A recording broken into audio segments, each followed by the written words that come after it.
Hey, salut à toi, cher téléspectateur qui me regarde. Aujourd'hui, nous allons parler de la famille Huxley. On va d'abord commencer par Thomas Henry Huxley. Ce Thomas Henry Huxley est un ami fervent défenseur de Charles Darwin. Il fut rapidement convaincu par la théorie de l'évolution.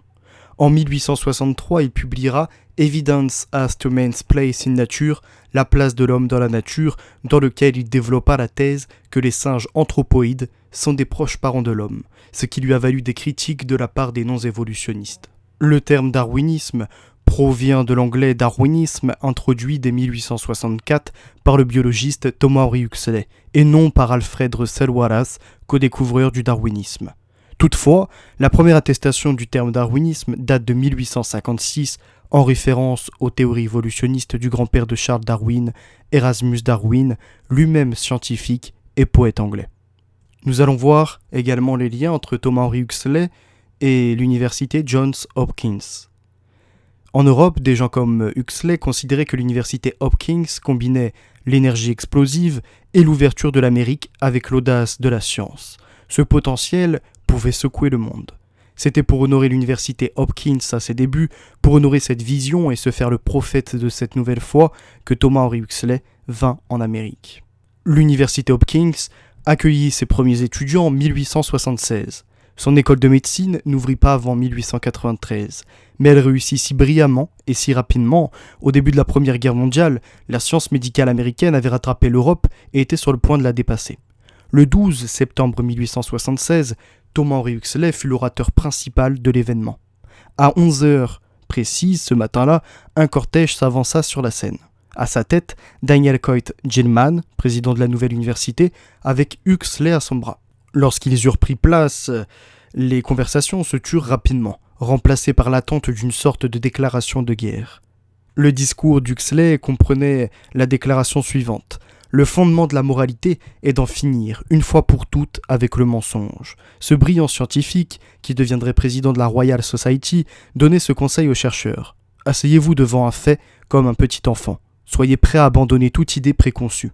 Explorez humblement les abîmes où la nature vous mène, où vous n'apprendrez rien. Il croyait également que l'apprentissage avait un but. La grande fin de la vie n'est pas la connaissance, mais l'action.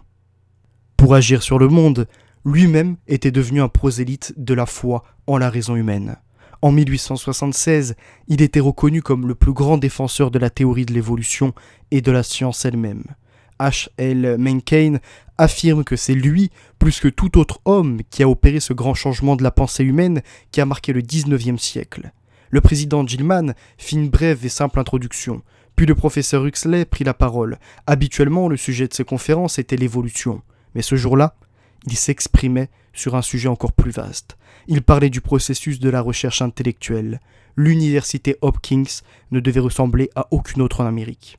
Huxley loua les objectifs audacieux de l'université Hopkins, exposa ses propres théories de l'éducation, lesquelles inspirèrent bientôt celles de William James et de John Dewey, et se félicita de la naissance d'une université qui signifiait que ni le sectarisme politique, ni le sectarisme ecclésiastique n'interféreraient avec la recherche de vérité. Et le mot le plus significatif de la cérémonie fut celui qui n'avait pas été prononcé. Pas un seul participant ne prononça le mot « Dieu » ou ne fit référence au Tout-Puissant. Cette omission spectaculaire scandalisa ceux qui s'inquiétaient ou rejetaient une vision mécaniste et nécessairement sans Dieu de l'univers. Thomas Henry Huxley fut le fondateur d'une grande famille d'académiciens britanniques, notamment son petit-fils Aldous Huxley, écrivain reconnu même aujourd'hui, Sir Julian Huxley, premier directeur général de l'UNESCO et fondateur de la World Wildlife Fund, et Sir Andrew Huxley, physiologiste et lauréat du prix Nobel de physiologie ou médecine. Jean Coutreau est accusé d'avoir comploté dans un prétendu réseau appelé la synarchie. Le terme de synarchie a beaucoup été utilisé au début des années 1940 pour évoquer un complot cherchant à imposer à la France un gouvernement technocratique allant à l'encontre des objectifs de la révolution nationale pétainiste. Vous aurez plus de détails sur le groupe synarchique que je vous propose dans le livre, un nom de code Nouvel Ordre Mondial. Je vais passer maintenant directement à cette association, donc la façon dont elle a été créée selon les sources qui m'ont été apportées. En 1932, H.G. Wells, Theodore et Julian Huxley, ces 3 personnes avaient déjà créé à Londres une organisation synarchiste britannique, sœur, donc de celle qui était en France, appelée Fédération des sociétés et des individus progressistes, Federation of Progressive Societies and Individuals.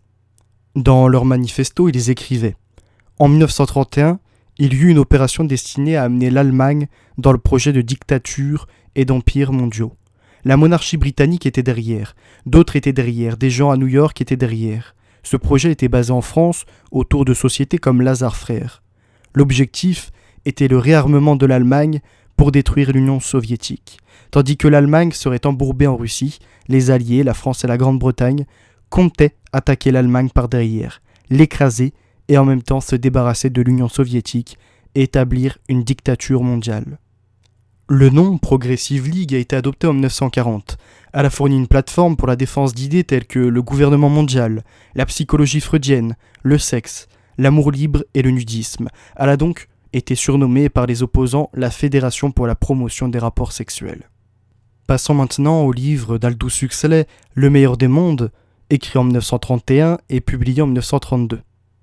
Dans Le meilleur des mondes d'Aldous Huxley, les humains sont produits dans des centres d'incubation et de conditionnement. Ceux qui sont nés de façon naturelle sont appelés les sauvages. Les êtres humains sont créés en laboratoire, les fœtus y évoluent dans des flacons et sont conditionnés durant leur enfance. Les traitements que subissent les embryons au cours de leur développement déterminent leur futur goût, aptitude, comportement, en accord avec leur future position dans la hiérarchie sociale.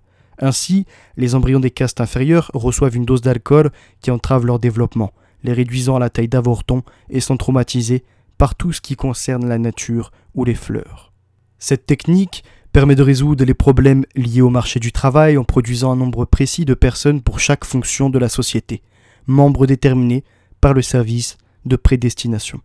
Pour Aldous Huxley, Le meilleur des mondes est l'occasion de traiter le futur en nous présentant les dérives d'une technologie permettant le clonage, la bokanovskification dans le roman, de la grande majorité des hommes. La société dépeinte sépare les hommes en différentes classes. La base est constituée par une classe de travailleurs manuels dominée par une élite intellectuelle grâce à l'éducation et à l'endoctrinement. La pilule du bonheur, le soma, permet l'assujettissement du prolétariat dans un bonheur qui les conditionne à toujours plus travailler. Le soma est une drogue distribuée par l'administration qui empêche les habitants d'être malheureux. Elle fonctionne comme un anxiolytique, ce qui aide les sous-groupes à coexister dans l'harmonie et donc sans angoisse. Huxley décrit une société dans laquelle le citoyen est livré au conditionnement du comportement dès le plus jeune âge. Ce conditionnement qui prendra la forme de méthodes hypnopédiques, c'est-à-dire la répétition de leçons orales pendant le sommeil, va transformer le mode de vie des membres de cette société en les poussant vers des loisirs nécessitant l'achat de biens de consommation pour stimuler l'activité économique. Je vous ai reposté une vidéo de 2019, à l'origine de 5 œuvres, il me semble, la genèse d'un nouveau monde, quelque chose de ce type, par rapport aux lectures, notamment du meilleur des mondes et de Retour au meilleur des mondes. Je vous invite à aller voir cette vidéo. Et par rapport à cette drogue, le soma en question, on peut se poser des questions.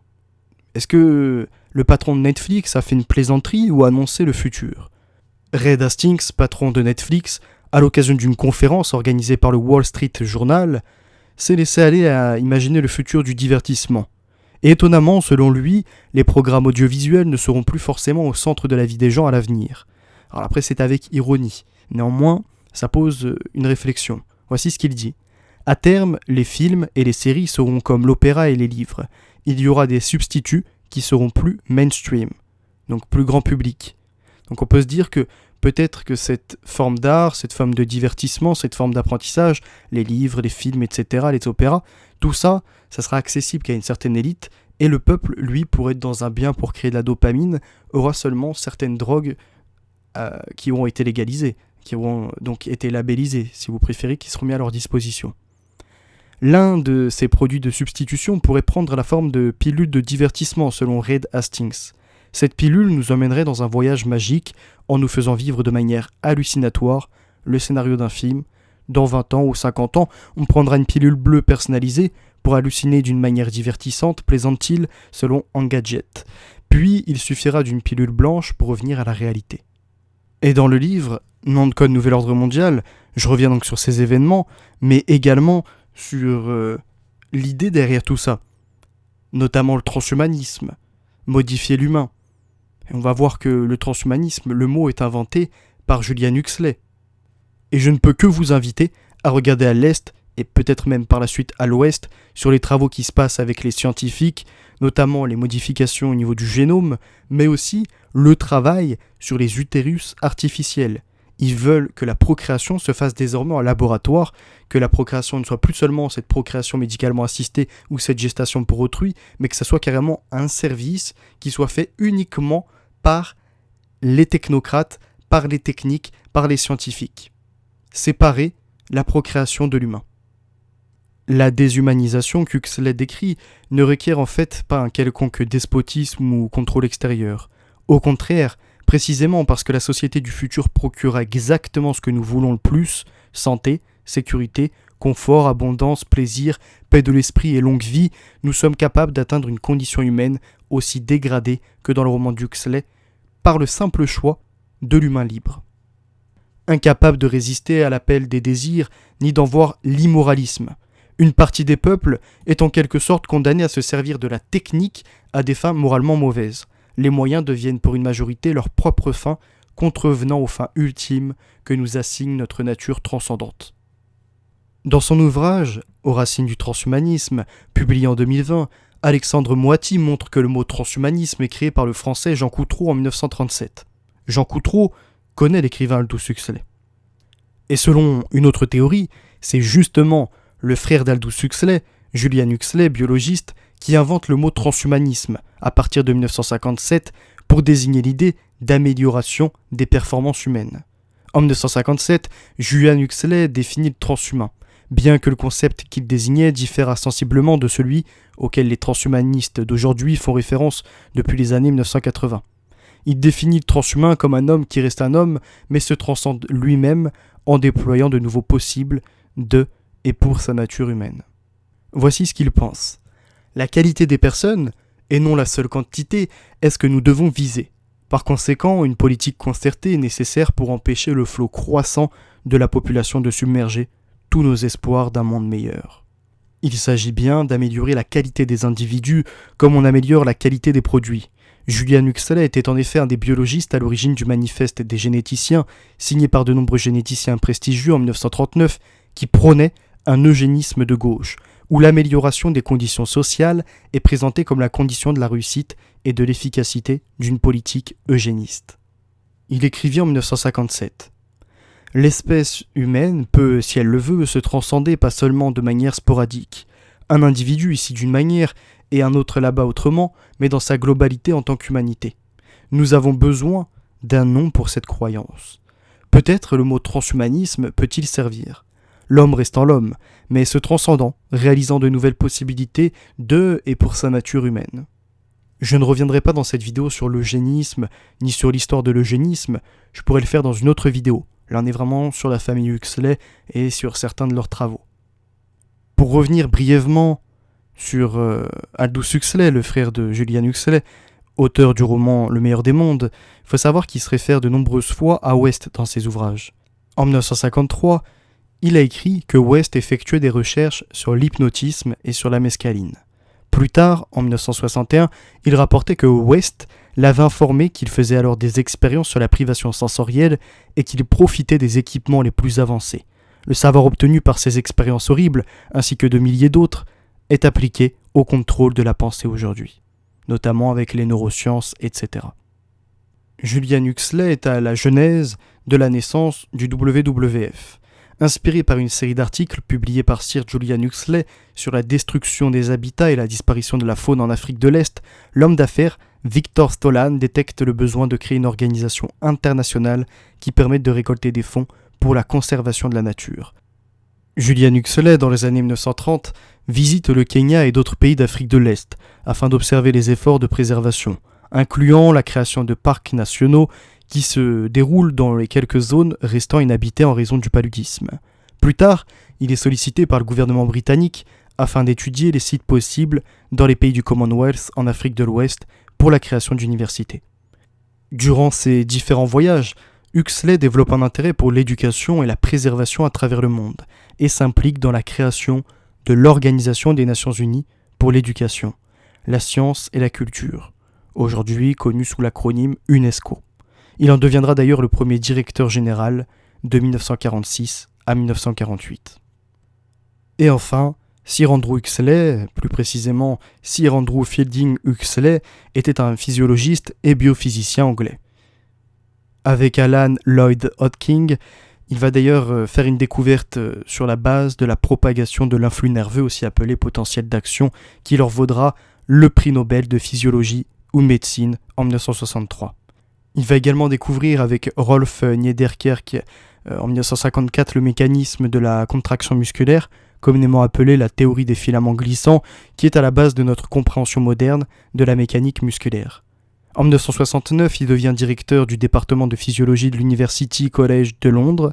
Il a été élu membre de la Royal Society en 1955 et en devient même président en 1980.